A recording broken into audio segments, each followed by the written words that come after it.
ایک تو پتہ نہیں ہمارے پاکستان میں اتنے معجزے کیسے ہوتے ہیں. ہر دوسری گلی میں جاؤ ایک معجزہ، کبھی دیوار سے پانی آ رہا ہے، کبھی حلوے پہ پنجہ آ رہا ہے. یہ دوسرے ملکوں میں کیوں نہیں ہو؟ یہ کمزور العقیدہ اور ایمان معاشرے کی نشانیاں ہیں کہ اس کے ذہن میں ہے کہ جب تک معجزہ نہیں ہوگا تب تک گویا حضرت عباس کی فضیلت نہیں بڑھے گی. بھائی معجزہ ہو نہ ہو، عباس کو جو فضیلت ملی ہے وہ اللہ نے دی ہوئی ہے. یہ کمزور معاشروں کی نشانیاں ہو جاتی ہیں. پھر اس کے کمرشلزم آگے بڑھنا شروع ہو جاتا ہے. ایک خاتون کہنے لگی مولانا ہم کسی گھر میں گئے، وہ کہہ رہی ہیں معجزہ ہوا ہے. میں نے کہا مجھے کیوں نہیں نظر آ رہا؟ کہا تم گنہگار ہے اس لیے نظر نہیں آ رہا. مطلب نظر مجھے آ رہا ہے، پنجہ مجھے نظر آ رہا. کہا مجھے کیوں نہیں آ رہا؟ کہا نہیں کیونکہ آپ گنہگار ہو، آپ کو نہیں آ رہا. 4-5 آئی ہیں ان کو تو نظر آ رہا ہے. نسلوں کو تعلیمات اہل بیت کی طرف آگے لے کر جائیں. اس سے بڑا معجزہ ہے کہ 40 میں 21 ملین لوگ جا رہے ہیں. اس سے بڑا معجزہ ہے کہ 1400 سال گزرنے کے بعد بھی حرارت غم امام حسین آج بھی ہمارے دلوں میں زندہ ہے. یہ معجزہ ہے جس کے لیے رسول فرماتے ہیں. یہ قسم کھا کے سیدہ زینب نے کہا واللہ لا تمحو ذکرنا یزید، میں زینب قسم کھا کے کہہ رہی ہوں تو کچھ بھی کر لے ہم اہل بیت کے ذکر کو مٹا نہیں سکتا. ذکر کا زندہ رہنا، گریے کا زندہ رہنا، دن بدن لوگوں کا تشیع میں آنا، کیونکہ یہ ایک لوجیکل مکتب تھا. جب آپ اس کو ان لوجیکل بنا دو گے، اس کے اندر ایسی چیزیں لاؤ گے جن کا عقل اور لوجک سے کوئی تعلق نہیں ہے، تو لوگ اس مکتب کی طرف نہیں آئیں گے. کتنے لوگ انقلاب اسلامی کے بعد شیعہ بنے، یہ آپ کی سوچ ہے. ہم تو پاکستان سے نکلتے نہیں ہیں زیادہ. یعنی صرف ایک ملک میں ایک زکزکی صاحب 12 ملین لوگوں کو شیعہ بناتے ہیں. ایک تیجانی سماوی صاحب تیونس میں 5 لاکھ لوگوں کو شیعہ بناتے ہیں. کتنے انگریز. اس 40 میں مجھے ایک جرمن خاتون ملی، یعنی دیکھ کے محسوس ہی نہیں ہو رہا تھا جرمن ہے. وہ کڑا بھی پہنا ہوا ہے، کالے لباس بھی پہنا ہوا ہے، کمپلیٹ ایک دیسی، جس طرح ایک خاتون ایک تشیع کے لباس میں کوئی ہوتا اسی طرح. پھر انہوں نے بولا کہ میں جرمن ہوں، میں شیعہ ہوئی ہوں، اور جب سے شیعہ ہوئی ہوں میں رہ بھی پاکستان میں ہی رہی ہوں، میں نے جرمنی جانا چھوڑ دیا ہے. ایسے ایسے لوگ فکر اہل بیت کی وجہ سے اس مکتب میں آ رہے ہیں. ورنہ صرف ظواہر کو دیکھ کے تو کوئی شیعہ نہیں بنتا، رسومات کو دیکھ کے تو کوئی شیعہ نہیں بنتا. ہم سے زیادہ رسومات ہیں دوسرے مکاتب کی طرف، ہم سے زیادہ رسم ہیں. آپ دوسرے مکتبوں کے چلے جائیں، اسی سندھ میں آپ چلے جائیں، آپ کو ایسی ایسی رسمیں ملیں گی. رسم کی وجہ سے کوئی شیعہ نہیں بنتا. لوگ متاثر ہو رہے ہیں فکر ابی عبداللہ الحسین کی وجہ سے. گاندھی کس چیز سے متاثر ہے؟ فکر امام حسین سے. آج لوگ نہج البلاغہ پڑھ کے شیعہ ہو رہے ہیں. آج لوگ صحیفہ سجادیہ پڑھ کے شیعہ ہو رہے ہیں. آج لوگ کلمات قصار پڑھ کے شیعہ ہو رہے ہیں. آج لوگ قرآن کی وہ تفسیر جو اہل بیت نے کی ہے اس کو پڑھ کے کیا ہو رہے ہیں؟ شیعہ ہو رہے ہیں. اب یہی چیزیں جب ہمارے اندر آئیں گی، آپ معاشرے میں گھومو گے، پھر وہ مولا امیر کے اس جملے پر فائز ہو جاؤ گے کہ مولا فرماتے ہیں کونوا لنا زینا ولا تکونوا لنا شینا. آج کتنی جرأت سے بعض لوگ یہ کہیں کہ امام حسین نے کوئی امر بالمعروف نہیں کیا.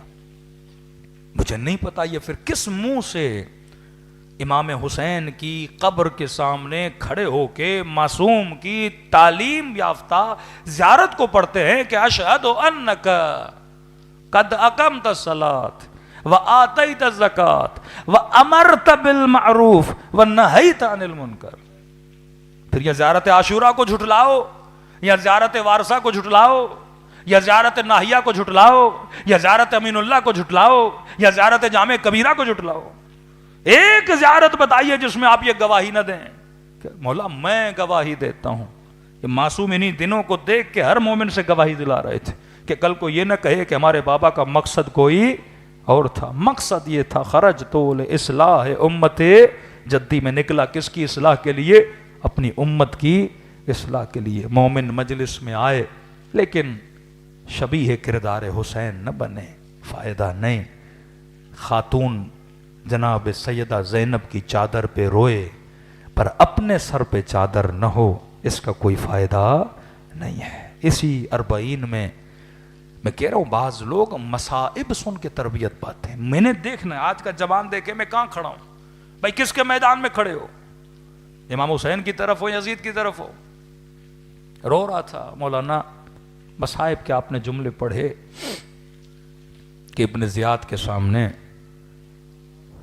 کٹی ہوئی گردنیں پڑی تھیں، خون روتا ہے انسان کا دل جب ایسی روایات سنتا ہے. کہتے ہیں اس کے ہاتھ میں شراب کا جام تھا. میرے مولا فرماتے ہیں شراب پی کے بچی ہوئی شراب اس جام میں پھینک رہا تھا جس میں میرے بابا کا سر پڑا ہوا تھا. جوان رو کے کہنے لگا مولانا میں بہت شراب پیتا ہوں, کربلا بھی آیا ہوں. کہتا اتنی بار آیا لیکن شراب مجھ سے چھوٹی نہیں. نشے کی لت, نشے کی عادت بہت بری ہوتی ہے. کہتے آتا تھا, متاثر ہوتا تھا پھر, لیکن کہنے لگا اب میں نے قسم کھائی ہے آج کے بعد شراب نہیں پی. میں نے کہا کیوں؟ کہہ رہے جب میں نے سنا نا کہ یہ شراب پی بھی رہا تھا اور اس پھینک بھی رہا تھا اس تشت میں جہاں مولا کا سر تھا, اور یہ منظر دیکھ کے زین العابدین رو رہے تھے, سیدہ زینب, کہ تب میں سوچنے لگا کہ جوان تو کہاں کھڑا ہے, کس کی طرف ہے تو؟ کیا فائدہ اس تبرے کا جو تبرہ مجھے یزید سے دور نہ کرے, جو تبرہ مجھے ابن زیاد کے کردار سے دور نہ کرے. کہ میں سوچنے لگا کہ کہاں کھڑے ہو, وہ بھی پی رہا ہے, تو بھی پی رہا ہے, اور تو نام حسین لے رہا ہے. میں نے کہا نہیں, آج کے بعد وہ کام نہیں کروں گا جس پہ زین العابدین روئے, وہ کام نہیں کروں گا جس پہ سیدہ. یہ عزاداری ہے جو کیا کر رہا ہے, عزائے حسین سے عبرت لے رہا ہے. کہ امام زین العابدین فرمائے کہ مجھے سب سے زیادہ تکلیف اس بات پہ ہوئی کہ ماؤں بہنوں کے ساتھ بازاروں میں بھیجا گیا, شرابی کے دربار میں کھڑا کیا گیا. کس پہ رو رہے ہیں زین العابدین؟ اکبر پہ نہیں رو رہے اتنا, قاسم پہ نہیں رو رہے اتنا, بابا پہ نہیں رو رہے اتنا, سب سے زیادہ اپنی پپیوں کی چادروں پہ رو رہے ہیں. اب یہ ماں اور بہن کو عبرت لینی چاہیے کہ میرے مولا رو رہے ہیں, اور میں کہوں کہ وہی میرے مولا انچولی آتے ہیں, ہماری مجلسوں میں آتے ہیں, اور یہ ماں بہن مجلس کے باہر نکلے, گلیوں سے گزرے, نامحرموں کے بیچ سے گزرے, اور سر پہ چادر نہ ہو. اب یہ منظر امام دیکھیں گے.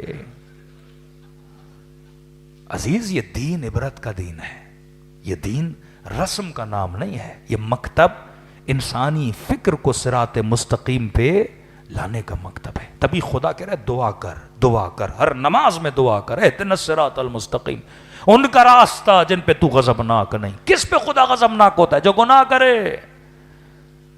ان کا راستہ نہیں جو گمراہ ہے. کون گمراہ ہوتا ہے؟ جو راہ خدا سے دور ہو جائے, جو دین خدا سے دور ہو جائے, جو تعلیمات امیر المومنین سے دور ہو جائے.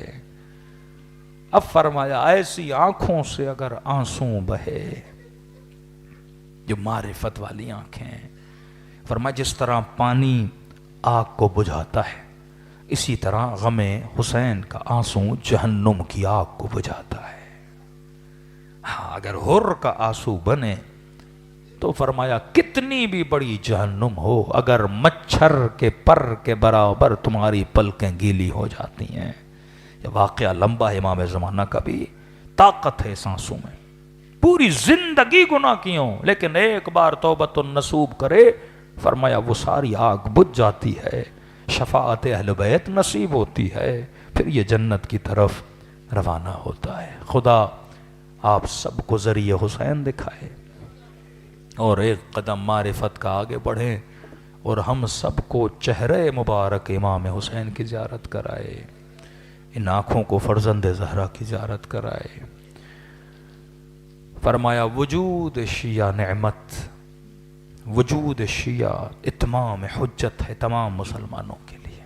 کہ آؤ دیکھو ایسے عشق کیا جاتا ہے آل رسول سے, ایسے ان کی خوشیوں میں خوش ہوا جاتا ہے, ایسے ان کے غموں میں غمگین ہوا جاتا ہے.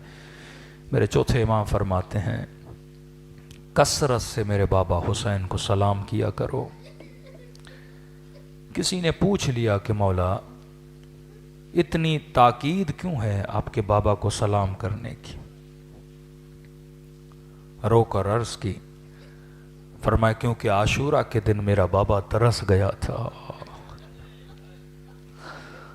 کوئی آئے میرے بابا کو سلام کرے. کہ مولا سمجھا نہیں, کیا مطلب ترس گئے تھے؟ فرمایا انتظار میں تھے کوئی تو آئے, مجھے سلام کرے. کہ سب کہتے تھے یہ باغی ہے اسے سلام نہ کرو. کہ جب تم میں سے کوئی میرے بابا کو سلام کرتا ہے میرے بابا کے کلیجے کو ٹھنڈک ملتی ہے.